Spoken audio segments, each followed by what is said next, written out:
Hi, this is Vincent LaFerre And Tab Furshaw from FreeFly with a behind-the-scenes view of the first short shot with the Movi. Yep.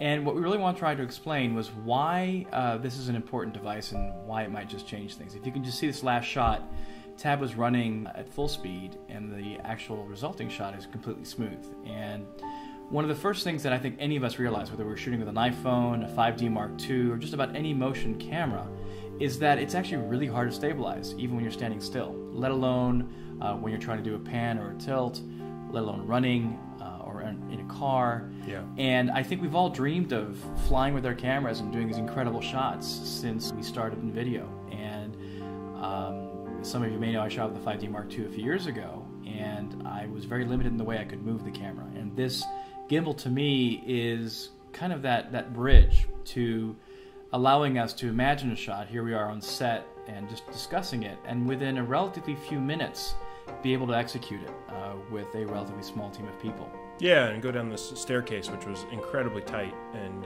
you know, I could barely fit down just myself, and to be able to pull off that shot going down, it was pretty cool. And there's the handoff, and you saw the camera moved in the behind the scenes, but look at how smooth it is here. And the reality is cinema is about working with other people, it's about working with other professionals, and that's the beauty of it. But we don't always have that at our availability or at our disposal. And in this case, if you have a gimbal operator that's solo, you can do a lot of stuff.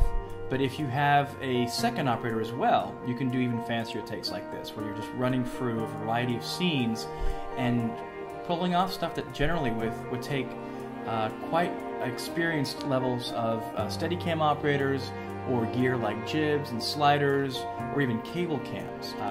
Running down stairs like this and getting this kind of result is just not something you can generally do very easily. Yeah, I think that's an important thing that I really grew to love about the system is you separate the jobs of moving the camera and pointing the camera, and what that does is allows the person who's moving the camera, you know, I can just focus on running and not tripping and falling.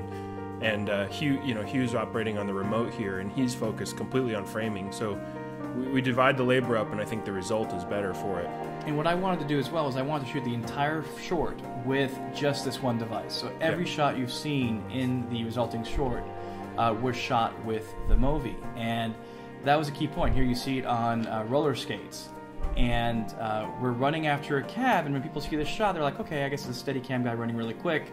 And then the camera just places itself through the window, and one of the producers that saw this said, well, where's the platform for the Steadicam guy to stand on to make this shot? How did you pull that off? And then here, John pulls away from the cab and keeps writing, and then people go, well, how did you do that? And the reality is, in the cinema world, we have lots of limitations, and this tends to really eliminate them. That's why I find that at the start, this is an incredibly exciting piece of future technology that will really be applicable to high-end filmmakers in Hollywood, all the way down to indie filmmakers all over the world, pretty much. Yeah.